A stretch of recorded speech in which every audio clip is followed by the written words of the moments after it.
Friends, எப்படி இருக்கீங்க? நாங்கள் இங்கே பார்த்தீங்கன்னா அரியமான் பீச்சில் இருக்கோம். ஆக்சுவலாக இது பார்த்தீங்கன்னா இங்கே நம்ம ராமேஸ்வரம் போகிற வழியில் ஒரு 20 கிலோமீட்டருக்கு முன்னாடியே இங்கே வந்துடுது, பீச் வந்துடுது.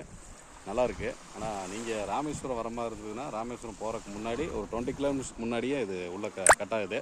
நீங்கள் பார்த்துட்டு அப்புறம் நீங்கள் அங்கே போய்க்கலாம். ஆக்சுவலாக இது வந்து டைமிங் வந்து 10 மணிக்கு மேலேன்னு சொன்னாங்க. அதுக்கு முன்னாடியே வந்திருக்கிறோம். பீச் நல்லா இருக்குது பாருங்கள். ஒரு அலை இல்லை, பீச் கேட்டு அலை இல்லை பாருங்கள். ராமேஸ்வர கடல் தான் உண்மையாலுமே டாப் மோஸ்ட் சூப்பர் கடல். பாருங்க, அலையே இருக்காது. நல்லா இருக்குது. எனக்கு ரொம்ப பிடிச்ச கடல். மற்ற கடல்லாம் பார்த்தீங்கன்னா ரொம்ப ஆக்ரோஷமாக இருக்கும், நம்ம பயந்துக்கணும் கால் வைக்கிறக்கெல்லாம். இப்போ பாரு, இது பாருங்கள் எப்படி இருக்குது பாருங்கள். நீங்கள் டெட் எண்டு வரைக்கும் போகிற அளவுக்கு தான் இருக்குது பார்த்தா. நல்லா இருக்குது. ஆமாம், எல்லோரும் என்ஜாய் பண்ணுங்கள். ஏன்னா வரணும், இதெல்லாம் ஒரு டூரிஸ்ட் ஸ்பாட்டு.